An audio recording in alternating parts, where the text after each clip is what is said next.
حضرت بلال رضی اللہ تعالیٰ عنہ کے والد کا نام حضرت رباح تھا۔ حضرت بلال ابھی بچپن میں چھوٹے سے تھے کہ والد انتقال کر گئے۔ یتیمی میں پرورش پائی جناب بلال نے، 2 بہنیں، ایک والدہ، ایک بھائی۔ حضرت بلال حبشی کا یہ خاندان مکے میں بکتا بکاتا کسی طرح عبداللہ بن جدعان کے پاس پہنچ گیا۔ بڑا پکا کافر، بڑا پکا۔ ذرا اسلام کی روشنی چمکی نہ تھوڑی سی، حضرت ابوبکر صدیق رضی اللہ تعالیٰ عنہ اس رستے سے گزرتے تھے۔ اس رستے میں حضرت بلال کام کاج کیا کرتے تھے، بڑے محنت، بڑے جفاکش، بڑے ہمت والے۔ حضرت صدیق اکبر نے ایک دن روک کے کہا، بلال کب تک تو اتنے خداؤں کو پوجتا رہے گا؟ کب تک تو اتنے خداؤں کو پوجے گا؟ یہ تجھے کبھی غلامی سے آزاد نہیں کریں گے۔ میں تجھے ایک دروازہ بتلاتا ہوں، اگر تو اس دروازے پہ آئے گا تو وہ تجھے مکے کی گلی سے اٹھا کے کعبے کی چھت پہ کھڑا کر دیں گے۔ دامن مصطفیٰ سے جو بھی لپٹا وہ یگانہ ہو گیا، جس کے حضور ہو گئے اس کا زمانہ ہو گیا۔ حضرت بلال حبشی رضی اللہ تعالیٰ عنہ کو بات بتلائی۔ سلیم الفطرت آدمی تھے، سنجیدہ آدمی تھے، اچھا مزاج رکھتے، فہم و فراست رکھتے تھے۔ جناب بلال نے کلمہ پڑھ لیا۔ کلمہ پڑھ کے نا تو سب لوگوں نے کہا، بہت سارے لوگوں نے اپنا اسلام چھپا کے رکھا ہوا تھا۔ 2 واقعات ایسے ہوئے کہ حضرت بلال کا اسلام ظاہر ہو گیا۔ کسی کام سے بت خانے بھیجا عبداللہ ابن جدعان نے۔ بت خانے گئے تو بتوں کی قطاریں بنی ہوئی تھی۔ حضرت بلال نے مٹی اٹھائی اور بتوں کے منہ پہ مار کے کہنے لگے، جو اپنا چہرہ صاف نہیں کر سکتے وہ کسی کو نفع نقصان کیا پہنچائیں گے۔ جو لوگ دیکھ رہے تھے انہوں نے آ کے عبداللہ ابن جدعان کو بتایا، کہا تیرا غلام ہے اور تو بہت بڑا سردار بنتا ہے، تیری عزت خاک میں مل جائے گی۔ کسی کو پتا چل گیا کہ عبداللہ کا غلام مسلمان ہو گیا۔ عبداللہ بن جدعان نے راتوں رات امیہ بن خلف سے بات کی اور امیہ سے کہا، یار یہ غلام لے لو، مفتی لے لو۔ بتایا نہیں کہ مسلمان ہو گیا امیہ کو۔ امیہ نے لے لیا۔ امیہ بڑا سخت آدمی تھا، بڑی طبیعت میں سختی پائی جاتی تھی۔ اللہ اکبر۔ لیکن یہ محبت اور عشق یہ چھپائے چھپتے نہیں، اور مسلمان اپنے اسلام کا اظہار کیے بغیر رہ سکتا۔ ایک واقعہ اور رونما ہو گیا، حضرت بلال پھر ظاہر ہو گئے۔ ہوا کیا؟ حضرت عمار بن یاسر رضی اللہ تعالیٰ عنہ، مکے کے سارے کافر کٹھے ہو کے ایک غریب آدمی کو مار رہے ہیں۔ جب اندر انسان کے چور ہوتا ہے تو بڑا سے بڑا آدمی بھی بزدل ہو جاتا ہے۔ جب اندر چور بیٹھ جائے نا تو بڑے سے بڑا آدمی بزدل ہو جاتا ہے، اور جب اندر صفائی ہو تو غریب سے غریب آدمی بھی بہادر ہو جاتا ہے۔ حق پہ ہونا چاہیے، سچا ہونا چاہیے، پھر بہادر ہو۔ حضرت عمار بن یاسر رضی اللہ، ایک غریب آدمی، مکے کے سارے سردار مکے کے چوک میں اکٹھے، اور ایک دیوار کے ساتھ کھڑا کیا ہوا ہے حضرت عمار بن یاسر کو، اور کوڑے مار رہے ہیں، زور زور سے کوڑے حضرت عمار بن یاسر رضی اللہ تعالیٰ عنہ کے بدن پہ لگتے ہیں، وجود لہو لہان ہے۔ حضرت عمار بن یاسر کو پتا تھا کہ بلال بھی مسلمان ہو گئے، لیکن ان کا خیال تھا کہ یہ کسی کو بتلائیں نہ تو ہی بہتر ہے۔ امیہ بن خلف آیا، سخت دھوپ تھی، جب کوڑے مار مار کے تھک گیا نا، ابو جال نے بھی مارا، ابو لہب نے بھی مارا، ابو سفیان نے بھی مارا، ابو البختری نے بھی مارا، اخنس بن شریک نے بھی مارا۔ امیہ بن خلف کی باری آئی تو تھک گیا نا مار مار کے۔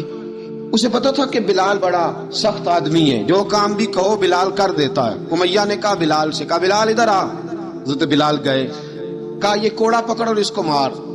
جناب بلال نے کوڑے کی طرف دیکھا، پھر حضرت عمار کی طرف دیکھا۔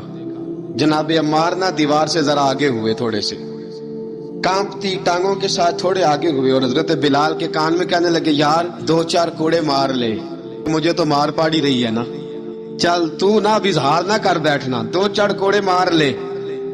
حضرت سیدنا بلال حبشی نے نظر اٹھائی، جب پتا ہونا کہ سامنے آگ ہے، اس میں کودنا بڑا مشکل کام ہے، موت نظر آ رہی ہو تو اس طرف قدم اٹھتے نہیں۔ حضرت بلال کو پتا تھا یہ سارے کٹھے ہیں اور مجھے بھی ماریں گے۔ کوڑا دیا ہے، اور اسلام اجازت دیتا ہے رخصت کی۔ آپ کی کن پٹی پہ کسی شخص نے پسٹل رکھ دیا اور اس نے کہا، کہو کہ میں کافر ہوں تو اجازت ہے، کہہ دو، جان بچاؤ، اسلام اجازت دیتا ہے۔ حضرت بلال حبشی رضی اللہ تعالیٰ عنہ نے حضرت عمار بن یاسر نے کہا، یار تو 2-4 کوڑے مار لے لیکن اپنا آپ بچا۔ حضرت بلال کہنے لگے، ٹھیک ہے، میں 2-4 کوڑے مار لیتا ہوں لیکن اپنا آپ بچا لیتا ہوں۔ اب جلدی سے امیہ بن خلف چلایا، کہنے لگا، تجھے کہا کوڑا مار، پکڑ کوڑا۔ حضرت بلال نے کوڑا ہاتھ میں لیا، ایک دفعہ امیہ کی طرف دیکھا، پھر ابو جہل کی طرف دیکھا، پھر ابو لہب کی طرف دیکھا، سارے کافروں پہ نظر دوڑائی، اور پھر عمار بن یاسر کی طرف دیکھا، کہا عمار تو مار کھا سکتا ہے تو میں نہیں کھا سکتا، عمار تو تیرے وجود پہ زخم لگ سکتے ہیں تو میرے پہ نہیں لگ سکتے، عمار جس خدا کا تو کلمہ پڑھتا ہے اسی کا میں پڑھتا ہوں، اور جس زلفوں کا تو قیدی ہے میں بھی اسی محمد عربی کی زلفوں کا قیدی ہوں، اب دیکھ ذرا مل کے مار کھانے میں کیا مزہ ہے، ذرا دیکھتے ہیں ذرا اکٹھے ہو کے ظلم سہنے میں کیا لطف آتا ہے۔ حضرت سیدنا بلال حبشی نے زور زور سے کوڑا گھمایا، اعلان بغاوت ہونے لگا ہے، بلال آنے لگے ہیں میدان عمل میں، جناب بلال نے زور زور سے کوڑا گھمایا اور گھما کے دور پھینکا، اور امیہ کی طرف دیکھ کے کہنے لگے یہ عمار اکیلا نہیں، اسے تنہا نہ سمجھنا، یہ اکیلا مار نہیں کھائے گا، اشہد ان لا الہ الا اللہ واشہد ان محمدن عبدہ ورسولہ، فرمایا تیاری کر کے نکلو، اب عمار اکیلا مار نہیں کھایا کرے گا، جب عمار مار کھائے گا تو اس کے ساتھ حصہ داری کرنے بلال بھی آیا کرے گا۔ حضرت بلال میدان عمل میں، اب کافروں پہ سناٹا چھا گیا، بلال تیری جرت، تیری یہ ہمت، تو انکار کرے، تیرے منہ سے یہ لفظ نکلے، ان الذین قالوا ربنا اللہ ثم استقاموا تتنزل علیہم الملائکہ الا تخافوا ولا تحزنوا وابشروا بالجنۃ التی کنتم توعدون۔ رب فرماتا ہے تم کہو میں نے اللہ کو مان لیا، رب کو مان کر پھر ڈٹ جانا، تمہاری دنیا مدد کرے نہ کرے اللہ تمہاری مدد کے لیے فرشتوں کا نزول فرما دے گا، لوگ مدد کرے نہ کرے اللہ کے فرشتے تمہاری مدد کریں گے۔ جناب سیدنا بلال نے اعلان کر دیا میں نہیں ماروں گا، ادھر آ ستمگر ہنر آزمائیں، تو تیر آزما ہم جگر آزمائیں، فرمایا کر لو تیاری آ جاؤ۔ اب سارے دیکھنے لگے امیہ کی طرف، امیہ کو اب اسے سمجھ نہیں آ رہی میں کیا کروں، بلال نے تو کبھی نہ کی نہیں، جو کہتے تھے کر گزرتا تھا، یہ عجیب معاملہ ہے، کہنے لگا بلال تجھے پتا ہے تو کیا کر رہا ہے، تجھے اس کا پتا ہے؟ جناب بلال حبشی رضی اللہ تعالیٰ عنہ فرمانے لگے مجھے پتا ہے تو مجھے مارے گا، مجھے پتا ہے مجھے سزائیں دے گا، لیکن عقل کو تنقید سے فرصت نہیں، عشق پر ایمان کی بنیاد رکھ۔ فرمایا میں نے عقل کے گھوڑے دوڑانے چھوڑ دیے ہیں، بس کلمہ جو پڑھ لیا، جب اعلان جو کر لیا ہے، جب محبت جو کی تو اب اس میں کسی قسم کی مصلحت کی اجازت نہیں۔ اقبال کہتا ہے کہ پختہ ہوتی ہے اگر مصلحت اندیش ہو عقل، عشق ہو مصلحت اندیش تو ہے خام ابھی، اور بے خطر کود پڑا آتش نمرود میں عشق، عقل تھی محو تماشائے لبے بام ابھی۔ فرمایا عقل پختہ ہوتی ہے اگر سوچا جائے، عشق کے معاملے میں سوچا جائے تو عشق کمزور ہوتا ہے، وہاں سوچنے سمجھنے کی اجازت ہوتی نہیں۔ سوچنا سمجھنا تھا کلمہ پڑھنے سے پہلے، اب تو پڑھ لیا، اب سوچنے کا نہیں، اب عمل کرنے کا وقت ہے۔ اب جناب بلال پر سختی شروع ہوئی، مارنا شروع ہوئے۔ کس کس انداز میں مارا؟ عرب کی تپتی ہوئی ریت پہ لٹا دیا، لوہے کی سلاخیں پہنا کر، جب لوہا گرم ہوتا، سلاخیں گرم ہوتی وہ وجود کو لگتی، پہلے خاموش رہتے، پہلے علامہ ندوی نے لکھا پہلے چپ رہتے، پہلے احد احد نہیں کہتے تھے، جب تکلیف بڑھ جاتی نا تو پھر زبان سے نکلتا احد احد احد وحدہ لا شریک ہے۔ جب تکلیف بڑھتی پھر امیہ کیا کرتا؟ امیہ حضرت بلال رضی اللہ تعالیٰ عنہ کے گلے میں رسی ڈالتا اور مکے کے اوباش لڑکوں کے ہاتھ میں دیتا، مکے کی گلیوں میں۔ کبھی کسی پاگل کو آپ گزرتے دیکھو نا، لڑکے اسے چھیڑ رہے ہوں، آپ کو پتا ہے وہ پاگل ہے، اس نے زیادتی بھی کی ہے، لڑکے چھیڑتے ہوں تو بزرگ اور سیانے لوگ منع کرتے، کہتے ہیں بدتمیزوں نہ کرو، وہ تو بیچارہ دیوانہ ہے، وہ تو پاگل ہے۔ حضرت بلال مکے کی گلیوں میں جب گلے میں رسی ڈال کے، ذرا دوستوں خیال تو کرو، بٹن کھلا ہو تو ہم بازار میں جانا پسند نہیں کرتے، کپڑے تھوڑے میلے ہوں تو گلی میں نکلتے نہیں۔ حضرت بلال کے گلے میں رسی ڈال کے نا جب مکے کی گلیوں میں وہ نوجوان دوڑایا کرتے تھے، حضرت بلال رضی اللہ تعالیٰ عنہ کے قریب سے گزرتے تو گزرنے والے بھی عجیب بات کرتے، کوئی کہتا ذرا اور کلمہ پڑھ، کوئی کہتا بلا اب اپنے خدا کو تجھے بچائے۔ ایک آدمی آیا کہنے لگا بلال اگر تیرا رب سچا ہے، تیرے رسول سچے ہیں، پھر تجھے بچاتے کیوں نہیں؟ جب تو اتنا مخلص مومن ہے اور اتنا تیرے اندر خلوص پایا جاتا ہے تو وہ آتے کیوں نہیں تیرے دفاع کے لیے؟ حضرت بلال حبشی کا جواب بڑا زبردست تھا۔ جناب بلال کہنے لگے میں مخلص تو ہوں، میرا رب قادر بھی ہے، لیکن فرمایا جب تم جاتے ہو نا بازار میں برتن خریدنے، مٹی کا برتن لینا ہو تو ذرا ٹھوک بجا کے چیک کرتے ہو کچا ہے کہ پکا ہے. فرمایا رب رسول بھی ذرا ٹھوک بجا رہے ہیں کچا ہے کہ پکا ہے. فرمایا میں دعا کرو میں امتحان میں پورا اتروں. وہ ذرا مجھے ٹھوک بجا کے چیک کر رہے ہیں، ٹھوک بجا کے.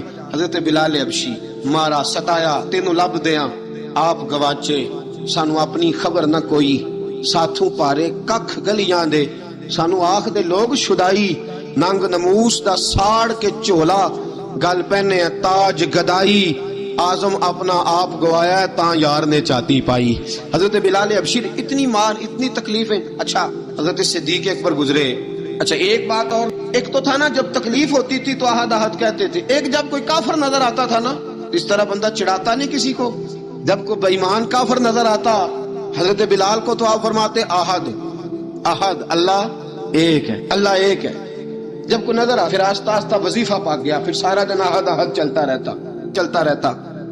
حضرت صدیق اکبر گزرے قریب سے، بڑی تکلیف ہوئی. جناب ابو بکر صدیق رضی اللہ تعالیٰ عنہ نے کہا بلال اونچی ذکر نہ کیا کر، آہستہ کر لیا کر، اونچی آواز میں مارتے جو ہیں تجھے تو اس طرح کر. ذرا ذکر دو ہے نا، ایک ذکر جلی ہے ایک ذکر خفی ہے، تو دل میں ذکر کر لیا کر، اونچا نہ کیا کر، مار سے تو بچ جا. بلال نے کہا ٹھیک ہے، آپ نے جو نسخہ دیا اس پہ عمل کروں گا. 2 دن حضرت بلال حبشی نے دل میں ذکر کیا، مار ہی نہیں پڑی. جفا جو عشق میں ہوتی ہے، اقبال کہتا ہے جفا جو عشق میں ہوتی ہے وہ جفا ہی نہیں، ستم نہ ہو تو محبت میں کچھ مزہ ہی نہیں. حضرت بلال کو مارنا نہ پڑی، 2 دن مار نہ کھائی تو تیسرے دن امیہ داخل ہوا تو کہنے لگے احد احد احد. اس نے پھر پکڑ لیا درہ، پھر لگا مارنے. جناب حضرت بلال حبشی رضی اللہ تعالیٰ عنہ کو مار پڑ رہی ہے. جناب صدیق اکبر گزرے، کہا بلال تجھے منع کیا تھا تو پھر شروع ہو گیا ہے. کہا حضور آہستہ ذکر کرنے میں مزہ ہی نہیں آتا، یہ مجھے مارتے نہیں، کسی کو کیا پتا چلے. سیدنا صدیق اکبر فرماتے ہیں کہ رسول پاک گزرے، بلال کو مار پڑ رہی تھی، میرے حبیب پاک کی آنکھوں میں آنسو آ گئے. بے خبر ہو جو غلاموں سے وہ آقا کیا ہے. حضور کی آنکھوں میں آنسو، اور حضور نے دعا فرمائی کہ یا اللہ میرے بلال کو نجات دے دے، یا اللہ میرے بلال کو نجات دے دے. رسول پاک یہ کہہ کے گزر گئے. ایک کونے میں حرم شریف کے کونے میں بیٹھ کے رسول پاک رو رہے ہیں. جناب صدیق اکبر نے کہا حضور کیا ہوا؟ فرمایا ابو بکر سوچ رہا ہوں خدا اگر مجھے پیسے دے تو میں بلال کو خرید لوں، سوچ رہا ہوں. جناب ابو بکر صدیق گھر گئے، گھر جا کے حضرت عباس کو بھیجا، کہا امیہ میرا مخالف ہے، مجھ سے وہ بات نہیں کرے گا، آپ جائیے، آپ جا کے کہیے بلال کو بیچ ڈالے. حضرت عباس نے جا کے کہا بلال کو بیچ دو. کہنے لگا میری قیمت بہت زیادہ ہے، 50 دینار کا میں نے خریدا ہے اور میں منافع لے کے بیچوں گا. حضرت عباس نے آ کے جناب صدیق اکبر کو بتایا تو ابو بکر صدیق فرمانے لگے چل مجھے ساتھ ہی لے جا دیکھ لے. جب ابو بکر صدیق کو آتے دیکھا نا تو چڑ گیا، کہنے لگا ابو بکر اگر تو بلال کو خریدنا چاہے تو وہ جو تیرے پاس رومی غلام ہے وہ مجھے دینا پڑے گا، 2 لونڈیاں اس کے ساتھ دینی پڑیں گی، اور یہ 50 دینار کا ہے، میں تجھ سے 2000 دینار لوں گا. حضرت صدیق اکبر رضی اللہ تعالیٰ عنہ نے فرمایا مجھے منظور ہے مجھے. ابو بکر صدیق نے وہ تینوں غیر مسلم غلام لیے، 2000 دینار لیے. حضرت عباس نے بھی کلمہ نہیں پڑھا تھا.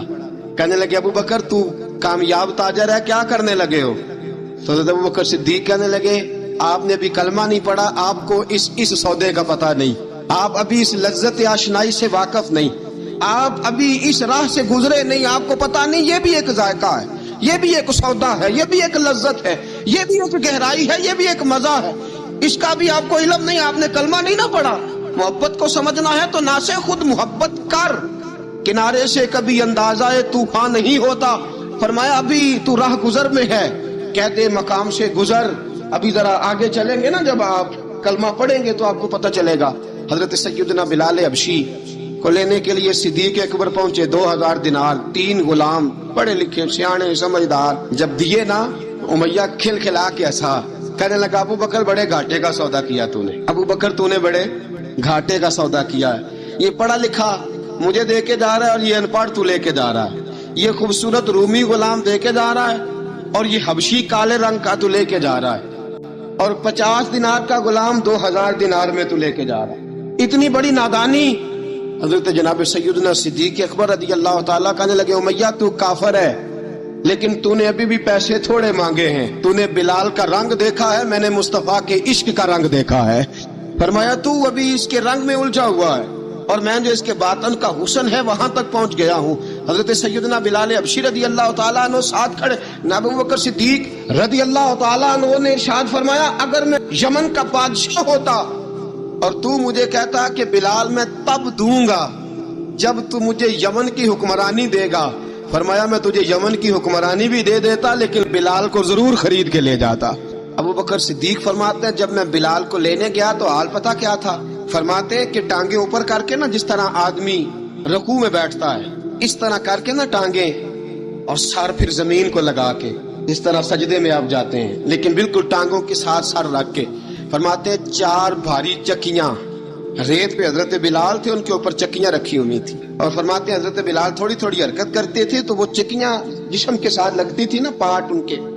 فرماتے ہیں زخم بن گئے تھے خون نکلتا تھا. فرماتے ہیں میں نے وہاں سے جا کے حضرت بلال کو نکالا پیسے دیے لے کے آیا تو جناب بلال کہنے لگے ذرا جلدی جلدی چلو در مصطفیٰ پہ جلدی کرو. جواب میں حضرت ابوبکر صدیق کہنے لگے بلال جلدی نہ کر، جب میں آیا تھا تو حضور تیرے لیے آنسو بہا رہے تھے، اگر تجھے اس حالت میں زخمی دیکھیں گے تو میرے مصطفیٰ کو اور زیادہ رونا پڑے گا. تو میرے ساتھ گھر چل، میں تیرے زخموں پہ پٹی کرتا ہوں، میں تجھے کپڑے پہناتا ہوں. حضرت ابوبکر صدیق مزاج شناسائے نبوت تھے نا، فرمایا چل میرے ساتھ، میں ذرا تیری مرہم پٹی کر لوں، میں ذرا تجھے کنگھی کر لوں، تو میرے ساتھ چل. جناب بلال فرماتے ہیں جب سے پیدا ہوا تب سے غلام تھا، کبھی کسی نے میرے کپڑوں کی فکر نہیں کی تھی، مجھے تو امیہ 4 دن روٹی نہیں دیتا تھا. فرماتے ہیں جب میں گیا ابو بکر کے ساتھ، ابو بکر صدیق نے ایک چٹائی بچھائی، صدیق اکبر چٹائی کے اوپر میرے ساتھ بیٹھ گئے. فرماتے ہیں ابو بکر نے تیل منگایا، وہ تیل میرے زخموں پہ، ابو بکر صدیق نے وہ تیل میرے سر پہ میری داڑھی پہ، فرماتے ہیں پھر کنگھا کیا. پھر ابو بکر صدیق نے ایک جوڑا منگایا، وہ کپڑے مجھے پہنائے، وہ پگڑی کھول کے میرے سر پہ بندوائی.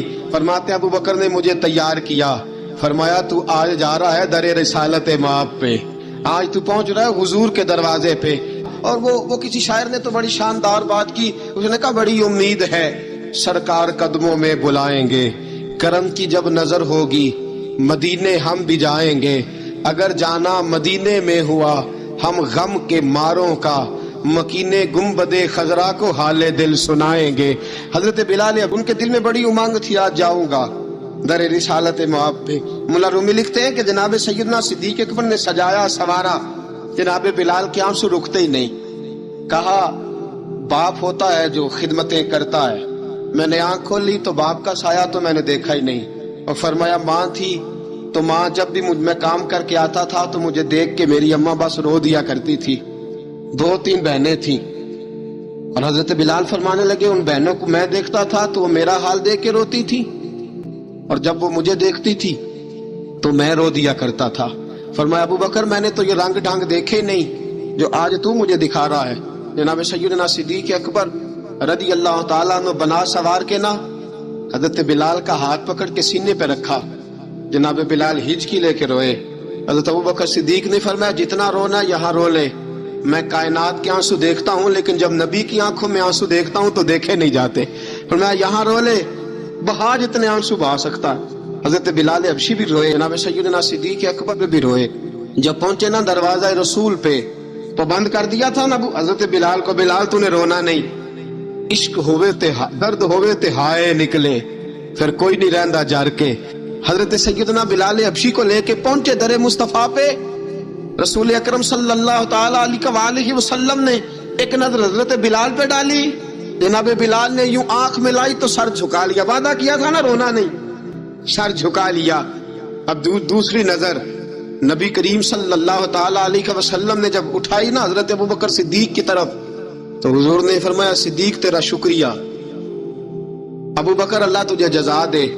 جب رسول پاک کی زبان سے یہ لفظ نکلے تو جناب صدیق اکبر نے ہاتھ اٹھائے، یوں ہاتھ باندھے جب رسول پاک کے سامنے تو سب سے زیادہ آنسو ابو بکر صدیق کے اپنے نکل گئے. کہا یا رسول اللہ میں غریب بے نوا، تو امیر حرم، تو کجا من کجا. کہا حضور یہ شکریہ کے لفظ، یا رسول اللہ میں کہاں اور آپ کا شکریہ کہاں. نبی پاک صلی اللہ علیہ وسلم نے فرمایا ابو بکر کاش تو تھوڑے سے پیسے میرے بھی ملا لیتا، بلال کو خریدنے میں میرا بھی حصہ ڈال لیتا، میں چاہتا تھا. ابو بکر پھر روئے. کہا یا رسول اللہ میرے پیسے کس کے ہیں، آقا میں بھی آپ کا، یہ بھی آپ کے۔ جناب سیدنا بلال حبشی رضی اللہ تعالیٰ عنہ کی طرف حضور نے دیکھا تو فرمایا بلال آ یار ذرا سینے سے تو لگ جا۔ اب حضرت بلال دوڑے، جب رسول پاک کے سینے سے لگے تو ایک جملہ میرے محبوب کی زبان سے فرمایا بلال تو نے بڑی سختیاں برداشت کی ہیں، تجھے میرا اللہ ہی جزا عطا فرمائے گا، تو نے بڑے دکھ دیکھے ہیں۔ اب سیدنا بلال تڑپے، رسول پاک صلی اللہ تعالی علیہ وسلم بھی روئے۔ حضور نے اپنے ساتھ بٹھا لیا سیدنا بلال کو، حضور نے گھر پیغام بھیجا، فرمایا ختیجہ گھر میں کچھ ہے تو بھیجو، بلال آیا ہے۔ اب حضرت خدیجہ الکبریٰ اندر سے کیا آواز دیتی ہیں، کہتے ہیں حضور مبارک ہو، اللہ نے بلال کو آزادی عطا فرما دی۔ اب حضرت سیدنا زینب رضی اللہ تعالی عنہا میرے محبوب کی شہزادی چھوٹی سی ایک برتن کے اندر کھجوریں لے کے آئیں، ایک برتن میں کھجوریں۔ اب لا کے جب کھجوریں رکھی نا تو سیدنا صدیق اکبر نے ہاتھ بڑھایا کھجوریں اٹھانے کے لیے تاکہ میں دوں۔ حضور نے فرمایا نہ ابو بکر، بلال پہلے دن آیا ہے، پہلے تو نے جتنی خدمت کرنی تھی تو گھر کر کے آیا، میری باری ہے۔ حضرت بلال حبشی فرماتے ہیں کائنات میں نے اتنا پیار کبھی دیکھا ہی نہیں تھا، 30 سال سے زیادہ میری عمر تھی، مجھے تو کبھی کسی نے پاس بٹھا کے کھانا کھلایا ہی نہیں۔ فرماتے ہیں رسول پاک سخت کھجوریں سائیڈ پہ کرتے، اندر سے نرم کھجور نکالتے، اس کھجور سے تھوڑا سا چھلکا جدا کرتے، فرماتے ہیں پھر اس کو توڑتے، اس کے اندر سے وہ گٹلیاں اتار کے حضور ایک سائیڈ پہ کرتے، وہ نرم کھجور رسول جب میری طرف بڑھاتے۔ حضرت بلال فرماتے ہیں بھوک تو بڑی تھی لیکن آج بھوک ساری بھول گئی تھی، آج مجھے یوں لگتا تھا جیسے میں زمین پہ نہیں عرش کی بلندیوں پہ بیٹھا ہوا ہوں، آج لگتا تھا کائنات کی ساری نعمتیں، ساری رحمتیں، سارا کرم، ساری عنایتیں میری جھولی میں گر گئی ہیں۔ فرماتے ہیں رسول پاک صلی اللہ تعالی علیہ وسلم نے مجھے بڑے محبت سے بٹھایا، حضور علیہ السلام نے محبت سے کھلایا، دودھ پلایا۔ فرماتے بڑا پیار کر کے نا تو جناب سیدنا صدیق اکبر نے کہا حضور بلال کی ڈیوٹی کیا ہوگی، حضور بلال کی ڈیوٹی کیا ہوگی؟ حضرت بلال کہنے لگے حضور میں فارغ رہنے کا تو عادی نہیں، میں تو جفا کا آدمی ہوں، محنت کرنے والا، ڈیوٹی کیا ہوگی؟ رسول پاک نے فرمایا بلال یہ میرا گھر ہے، آج کے بعد میرا نہیں یہ تیرا گھر ہے۔ فرمایا میں مصروف ہوتا ہوں تبلیغ کے کاموں میں، گھر کیا لانا ہے وہ تیری ذمہ داری ہے، کہاں سے لانا ہے وہ بھی تیری ذمہ داری ہے، پیسے کہاں سے آئیں گے میں تجھے بتلاؤں گا، کہاں لگانے ہیں تجھے ایک دفعہ بتاؤں گا، پھر تو لایا کرے گا، تو ہی لگایا کرے گا، خاص مقام تجھے دیا جائے گا۔ حضرت سیدنا بلال حبشی رضی اللہ تعالی عنہ کو رسول اکرم صلی اللہ تعالی علیہ وسلم نے اس کام پر مقرر فرما دیا۔ اب دیکھیے حضرت بلال رضی اللہ تعالی عنہ جب در مصطفیٰ صلی اللہ تعالی علیہ وسلم پر پہنچ جاتے ہیں اور پہنچنے کے بعد اب پتہ کیا ہوتا، حضرت پردے کی آیتیں تو ابھی آئی نہیں تھی، حضرت بلال رضی اللہ تعالیٰ عنہ رسول پاک کے ساتھ نکلتے تبلیغ کے لیے، کسی کام کے لیے، سودا سلف لاتے بازار سے، یہ مکے کے دنوں کی بات ہے، سودا سلف بازار سے لاتے۔ اب 4 بیٹیاں تھی حضرت خدیجہ الکبریٰ کی، گھر کے کام کاج ہوتے تھے، جب ذرا فارغ ہوتے دروازے پہ دستک دیتے، حضرت خدیجہ فرماتی بلال تو آ گیا ہے، وہ دستک سے پہچانتی ہے کہ بلال کے دستک ہے، بلال آ گیا ہے، کہا اماں جی میں سارے کام کاج باہر کے ختم کر آیا ہوں، گھر کا کوئی کام ہے تو ذرا مجھے بتاؤ۔ آپ فرماتی گھر کے کام ہے پر میں کر رہی ہوں۔ اب حضرت بلال گلنا شروع کرتے، یہ ہے محبت۔ آج اگر ہم کہیں خادم ہو بھی نہ تو بہانے ڈھونڈتے پھرتے ہیں فارغ ہونے کے۔ حضرت بلال فرماتے آپ نے چکی پیس لی ہے، گھر میں جھاڑو دے لیا ہے، بچوں کے لیے دودھ آ گیا ہے، بکریوں کا دودھ دھو لیا گیا ہے، ایک ایک کام پوچھتے ہیں۔ حضرت خدیجہ الکبریٰ فرماتے یہ بھی ہو گیا، یہ بھی ہو گیا، چکی رہ گئی ہے پیسنے والی۔ فرماتے ذرا دروازہ کھول دو میں پیس ڈالتا ہوں۔ حضرت بلال گھر کی چکی پیستے، گھر کے کام کاج کرتے۔ ایک دن نہ دار ارقم میں رسول پاک تھے تو باہر سے کچھ شورش ہوئی، حضرت بلال حبشی کہنے لگے حضور ایک نیزہ نہیں منگوا دیتے مجھے؟ ساری دنیا حضرت بلال کو مؤذن رسول سمجھتی ہے اور ہیں بھی، لیکن حضرت بلال سب سے پہلے نیزہ بردار بھی ہیں، سب سے پہلے نبی پاک کی حفاظت کے لیے نیزہ جس شخص نے اٹھایا ہے، تلوار اٹھانے والے اور ہیں، نیزہ سب سے پہلے حضرت بلال کا حضور ایک نیزہ نہیں منگوا دیتے؟ بلال کیا کرنا ہے؟ کہا یا رسول اللہ یہ کافر ہلکی پھلکی شرارت کرتے رہتے ہیں، ذرا میرے ہاتھ میں نیزہ ہوگا نا تو قریب کوئی نہیں آئے گا، یہ کرتے رہتے ہیں نا ہلکی پھلکی شرارت، باز نہیں آتے، نیزہ دے دیں گے نا تو قریب کوئی نہیں آئے گا۔ اب رسول پاک نے نیزہ دے دیا، منگوا دیا۔ اب حضرت بلال کے ہاتھ میں نیزہ ہوتا، رسول پاک کے آگے آگے چلتے، آگے آگے آگے آگے نبی کریم صلی اللہ تعالی علیہ وآلہ وسلم دار ارقم میں جا کے تبلیغ کا کام شروع کرتے تو حضرت بلال دروازے پہ نیزہ لے کے کھڑے ہو جاتے. حضور نے فرمایا بلال تو ادھر کھڑا ہو گیا. یا رسول اللہ انشاءاللہ جب تک میں کھڑا ہوں اندر کوئی کافر آ نہیں سکتا. اور یہ نیزہ ہمیشہ پاس رکھا، بدر میں بھی، احد میں بھی، تبوک میں بھی، یرموک میں بھی، خندق میں بھی. جب نبی پاک نماز پڑھانے کے لیے کھڑے ہوتے تو حضرت بلال نیزہ نبی پاک کے آگے گاڑ دیتے. یہ سترا بن گیا، اب کوئی آگے سے گزرے گا تو اسے تکلیف نہیں ہوگی، گناہ نہیں ہوگا. حضور کے آگے رکھ دیتے. حضرت بلال حبشی نے مکے کے 13 سال سابقون الاولون میں سے ہیں. قرآن کہتا ہے والسابقون الاولون من المہاجرین والانصار. فرمایا وہ جو پہلے سبقت لینے والے ہیں نا، مہاجر اور انصار، پہلے جنہوں نے سب سے پہلے کلمہ پڑھا. اور فرمایا والذین اتبعوہم باحسان، اور وہ جنہوں نے احسان کے ساتھ ان کی پیروی کی، رضی اللہ عنہم ورضوا عنہ. فرمایا وہ اللہ سے راضی ہیں، اللہ ان سے راضی ہے. اللہ انہیں جنت میں داخل کرے گا جس کے نیچے نہریں بہ رہی ہیں. ذالک الفوز العظیم. فرمایا یہ بہت بڑی کامیابی ہے، پہلے کلمہ پڑھ لینا. حضرت بلال سابقون الاولون میں سے، پہلے کلمہ پڑھنے والے لوگوں میں سے. جناب سیدنا بلال حبشی رضی اللہ تعالیٰ عنہ نے پوری دلیری کے ساتھ کام کیا. اب آ گیا وقت ہجرت کا. رسول پاک صلی اللہ تعالیٰ علیہ وسلم نے حضرت بلال کو فرمایا بلال تو ہجرت کر جا مدینے کی طرف. حضرت بلال نے عرض کی حضور میں غلام ہوں، ہر حکم ماننا میری ڈیوٹی ہے، لیکن ایک عرض کرنی ہے صرف. حضور نے فرمایا بلال کرو. کہا یا رسول اللہ آپ مدینے آئیں گے نا، آپ آئیں گے مدینے؟ رسول پاک صلی اللہ علیہ وسلم مسکرا پڑے. فرمایا ہاں میں بھی آؤں گا. کہا حضور بس ٹھیک ہے، بتائیں کب جانا ہے، بس اتنی سی بات ہے. نبی پاک صلی اللہ تعالیٰ علیہ وسلم نے فرمایا بلال یہ 16 مرد عورتوں بچوں پر مشتمل 16 لوگوں پر مشتمل یہ قافلہ ہے. اس قافلے کے اوپر تجھے میں امیر مقرر کرتا ہوں، تو ان کو لے کے جائے گا مکے سے مدینے. 250 میل کا سفر. حضرت بلال حبشی رضی اللہ تعالیٰ عنہ قافلے کے امیر بن کے، سخت گرمی کا موسم، حضرت بلال کے ایک ہاتھ میں نیزہ ہے، ایک ہاتھ میں تلوار ہے، اور آپ لے کے جا رہے ہیں، کبھی قافلے کے آگے، کبھی پیچھے، کبھی دائیں کبھی بائیں. وہ عورتیں اور بچے ذرا پریشان ہوتے تو حضرت بلال فرماتے پریشان ہونے کی ضرورت نہیں، ہمیں مصطفیٰ کریم نے بھیجا ہے، ہمیں نبی اکرم صلی اللہ علیہ وسلم نے بھیجا. میرا یقین بڑا مضبوط ہے اور میں نبی پاک صلی اللہ علیہ وسلم نے بھیجا، فکر نہ کرو چلو. اب یہ قافلہ جا رہا ہے. حضرت بلال حبشی نے بخیر و عافیت سپہ سالار بن کر اس قافلے کو پہنچایا مدینے میں. اب مدینے پہنچا کے سارے لوگ مدینے والے مدینے میں اپنے اپنے کام لگ گئے. حضرت بلال پہلے دن ہی آ کے مدینہ منورہ سے باہر سرحد پہ کھڑے ہو گئے. کہا بلال ادھر کیا کر رہے ہو؟ کہا وعدہ کیا تھا یار نے آؤں گا دن ڈھلے. نبی پاک علیہ السلام نے وعدہ فرمایا تھا میں آؤں گا، استقبال کرنا. حضرت بلال روز انتظار کرتا. رسول پاک تشریف لے آئے. حضور حکم کیا ہے؟ فرمایا مسجد بنانی ہے. مسجد قباء بن رہی ہے. تو سب مزدوروں سے زیادہ کام حضرت بلال نے کیا. مسجد نبوی کی تعمیر شروع ہوئی تو سب سے زیادہ کام حضرت بلال نے کیا. مسجد بن گئی. اب اذان کا معاملہ شروع ہو گیا. مسلمانوں کو نماز کے لیے کیسے بلائیں؟ ایک صحابی کہنے لگے حضور ہم اوپر آگ جلایا کریں گے، جب آگ جلے گی تو لوگوں کو پتہ چلے گا نماز کا وقت ہو گیا. ایک نے کہا ہم بڑی دف منگواتے ہیں، دف بجائیں گے، نماز کا وقت ہو گیا. حضور نے فرمایا جاؤ صبح فیصلہ کریں گے. حضرت عبداللہ ابن زید رضی اللہ تعالیٰ عنہ اور حضرت عمر فاروق رضی اللہ خواب دیکھتے ہیں. خواب میں کوئی اذان پڑھ رہا ہے، اللہ اکبر اللہ اکبر اللہ اکبر اللہ اکبر، اذان. اب حضرت عمر خواب دیکھتے ہیں کوئی اذان پڑھ رہا. عبداللہ ابن زید خواب دیکھتے ہیں کوئی اذان پڑھ رہا. اب جب یہ آئے آ کے سویرے حضور کو خوابیں سنائی. حضور اس طرح سے اذان پڑھی ہے. فرمایا جس طرح کی تمہاری خواب ہے نا اسی طرح میرے اللہ کی رضا بھی ہے. حضور اذان پڑھے گا کون؟ فرمایا بلال پڑھے گا. حضرت بلال کی آواز میں لکنت تھی. اشہد نہیں کہتے تھے، اسہد کہتے تھے، لکنت تھی. حضور نے فرمایا بلال کا اسہد بھی اللہ اشہد بنا کے قبول فرماتا ہے. لوگوں نے کہا حضور بلال اذان پڑھے گا. حضور نے فرمایا انشاءاللہ یہی پڑھے گا.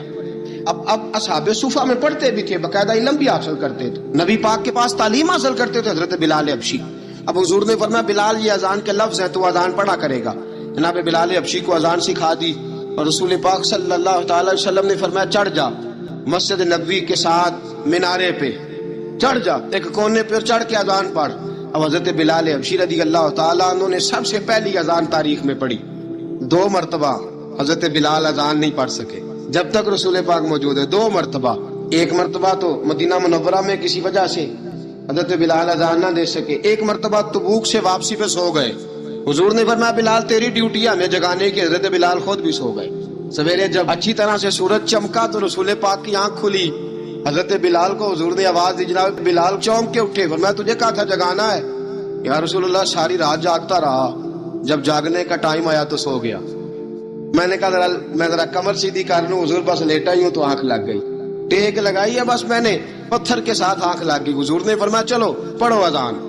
حضرت بلال نے اذان پڑھی اور سورج چمکتے میں رسول پاک نے نماز ادا فرمائی۔ حضرت بلال حبشی نے ہمیشہ اذان پڑھی، ہمیشہ۔ نبی کریم صلی اللہ تعالی علیہ وسلم کے صحابہ ایک دن حضرت بلال سے کہنے لگے، بلال تو ساری زندگی اذان پڑھتا رہا، مزہ کب آیا اذان پڑھنے کا، مزہ کب آیا؟ حضرت بلال کہنے لگے ایک اس دن جس دن مجھے حضور نے اذان سکھائی تھی، بڑا لطف آیا تھا حضور سے اذان سیکھنے کا، اور فرمایا ایک اس دن مجھے مزہ آیا جب میں نے کعبے کی چھت پہ کھڑے ہو کے اذان پڑھی ہے۔ حضرت بلال فرماتے ہیں سارے کافر زمین پہ کھڑے تھے گردنیں جھکائے، اور میرے مصطفیٰ کریم جب کسوا نامی اونٹنی پہ بیٹھے تھے نا، اور میں اذان دے رہا تھا تو میں آج بڑا راضی تھا، میں کہہ رہا تھا یا اللہ کیا بات ہے، آج تو نے میرے حبیب کو کتنی عزتوں سے نوازا ہے۔ ایک ہے گھر کے کام کاج کرنا، اور میں پہلے بھی حدیث سنا چکا، حضرت بلال خود بخود لوگوں سے قرضہ لے لیتے تھے، حضور کو تکلیف ہی نہیں، بخاری مسلم بتاتی ہے خود بخود قرضے لے لیتے تھے، نبی پاک کو تکلیف ہی نہیں دیتے تھے، کام کاج ہے، مہمان آ جا رہے ہیں ان کی خدمت کرنی ہے، قرضہ اٹھا کے خود بخود حضرت بلال سودا لے آئے، سودا لا کے جناب بلال نے پکا دیا۔ ایک دن ایسا بھی آیا، بخاری شریف کے لفظ ہیں کہ جن کے قرضے دینے تھے وہ کہنے لگے بلال سویرے قرضہ دو ورنہ تجھے لے جائیں گے، بکریاں چرانی پڑیں گے۔ حضرت بلال حبشی رضی اللہ تعالیٰ عنہ نے حضور کی خدمت میں عرض کی، کہا اگر کوئی بندوبست ہو گیا تو ٹھیک ہے، ورنہ میں تو سویرے بھاگ جاؤں گا، میں شام چلا جاؤں گا، پیسے آ گئے تو مجھے پیغام بھیجنا، آ جاؤں گا۔ سویرے فجر سے پہلے حضور نے پیغام بھیج دیا، فرمایا بلال تیری مدد کے لیے اللہ نے 3 اونٹنیاں سامان کی بھیج دی ہے۔ حضرت بلال حبشی رضی اللہ تعالیٰ عنہ نے سارا گھر کا کام کاج خود سے سنبھال لیا تھا۔ ایک دن غائب ہو گئے حضرت بلال اذان دے کے، فجر کی اذان دے کے غائب نہیں ہونا چاہیے، کیا خیال ہے آپ کا؟ حضرت بلال حبشی رضی اللہ تعالیٰ عنہ اذان پڑھی، غائب ہو گئے، صحابہ ڈھونڈ رہے ہیں بلال کدھر ہے، اقامت پڑھے۔ حضور نے فرمایا ٹھہر جاؤ، بلال آئے گا تو اقامت پڑھے گا، بلال آئے گا تو جلدی نہ کیا کرو مسجد میں، اگر 2-4 منٹ کبھی دیر ہو جائے نا کوئی بات نہیں، اللہ کے گھر ہی آئے ہو نا، جلدی نہ مچایا کرو، اللہ کا گھر ہے، رحمت والی جگہ ہے۔ حضور نے فرمایا بلال آئے گا تو اذان پڑھے گا۔ اب سب صحابہ خاموش ہیں کہ بلال جاتا نہیں، کام بھی اس کا کوئی ایسا نہیں۔ حضرت بلال دوڑے آئے، جلدی دوڑے آئے۔ رسول پاک صلی اللہ علیہ وسلم نے سوال ہی نہیں کیا کہ بلال تو کدھر سے آیا ہے، فرمایا آ گئے ہو؟ حضور آ گیا ہوں، پڑھو اقامت، پڑھو اقامت پڑھی، جماعت ہو گئی۔ اب صحابہ کرام علیہ مریدوان حیران ہے کہ حضور نے پوچھا ہی نہیں اور بلال آیا بھی دیر سے۔ حضرت جناب سیدنا صدیق اکبر، جناب مقداد، جناب سلمان فارسی، چند صحابہ نا حضرت بلال کو لے کے، کون ہے بلال تو کدھر تھا، راز کی کوئی بات ہے جو بتاتا نہیں، کدھر تھا؟ حضرت بلال رضی اللہ تعالیٰ عنہ کی آنکھوں میں آنسو آ گئے، رو پڑے۔ کہ بلال کوئی گہری بات ہے، بتا معاملہ کیا ہے، روتا کیوں ہے؟ حضرت بلال حبشی رضی اللہ تعالیٰ عنہ فرمانے لگے جب حضرت خدیجہ الکبریٰ گھر میں چکی پیستی تھی، تھک جاتی تھی نا تو میں مدد کرایا کرتا تھا۔ کتنے دن بیت گئے، جب فجر کی اذان دینے کے لیے گزرتا ہوں تو حضرت فاطمہ الزہرا کے بچے روتے ہوتے ہیں۔ فرمایا میں نے حضرت فاطمہ کو گود میں کھلایا ہے، مجھے اپنے محبوب کی شہزادی سے بڑا پیار ہے۔ کئی دنوں سے حضور کی خدمت میں عرض کر رہا تھا یا رسول اللہ کو مہربانی فرمائیں۔ حضور نے رات پیغام بھیجا ہے سیدہ فاطمہ کو کہ بلال جب آئے تو پردہ کر کے اندر چلی جایا کر۔ حضرت بلال فرماتے ہیں اذان دے کے گیا تھا حضرت فاطمہ کے گھر، میں نے کہا محبوب کی بیٹی ذرا پردہ کر لے، تو بچوں کو دودھ پلا، میں تیری چکی پیس دیتا ہوں۔ حضرت بلال حبشی کی آنکھوں میں آنسو رو رو کے بتلاتے ہیں، فرمایا سیدہ طیبہ طاہرہ حضرت فاطمہ الزہرا۔ حضرت سیدنا بلال حبشی فرماتے ہیں میں نے چکی پیسی اور میں تمہیں کیا بتاؤں، میرے محبوب کی بیٹی نے مجھے بڑی ہی دعائیں دی ہیں، انہوں نے مجھ پر بڑا ہی اظہار محبت فرمایا ہے۔ فرمایا میں آذان سے لے کر جماعت تک لوگ تسبیحاں رولتے ہیں، لوگ قرآن کی آیات کی تلاوت کرتے ہیں، لوگ مختلف قسم کے اذکار میں مشغول ہوتے ہیں۔ فرمایا میرا ذکر سنو، میری تلاوت سنو، میرا وظیفہ سنو، میں آذان سے لے کر جماعت تک محمد عربی کی بیٹی کی خدمت کرنے چلا جاتا ہوں۔ رسول پاک صلی اللہ علیہ وسلم کی شہزادی کی چکی پیس کے آیا۔ حضرت بلال نے اس انداز میں، میرے دوستو بڑی باتیں ہیں جناب بلال کی کرنے والی، یہ وقت ساتھ نہیں نہ دیتا کسی کا، یہ رک جاتا ہے، یہ کہتا ہے کہ بس اب رک جاؤ، وقت ہو گیا آگے گزرنے کا۔ حضرت بلال حبشی رضی اللہ تعالیٰ عنہ رسول پاک کا وصال ہوا نا، حضرت بلال نے منہ سے لفظ ہی کوئی نہیں ادا کیا. کسی نے اپنا دکھڑا کسی انداز میں سنا لیا. حضرت عمر نے کہا، جس نے کہا حضور وصال کر کے گردن اڑا دوں گا. حضرت عثمان غنی نے کہا، خبردار کوئی مجھے آ کے نہ بتائے کہ مصطفیٰ وصال کر گئے. حضرت علی المرتضیٰ رضی اللہ تعالیٰ عنہ نے فرمایا، نہ بھائی میرے مصطفیٰ پر تو موت آتی نہیں جس طرح آپ لوگوں پہ. سب لوگوں نے اپنے اپنے اظہار کر لیے نا، بلال نے کسی کو دکھ بتایا ہی نہیں. ایک کونے میں بیٹھ کے نا حضرت بلال اکیلے آنسو بہاتے رہے، کسی کو بتایا ہی نہیں، اکیلے روئے. ایک شخص کہنے لگا، یار بلال بولتا نہیں. کہا نہ بلاؤ اسے. عصر کی نماز کا وقت ہوا نا، تو وہ بلال جو کعبے کی چھت پہ بغیر سیڑھیوں کے چڑھ گیا تھا، اس بلال کو کہا کہ بلال چڑھ ذرا، آذان پڑھ، مسجد کی چھت پہ چڑھ جا. حضرت بلال کئی بار چڑھے اور کئی بار گرے، کئی بار چڑھے اور کئی بار گرے.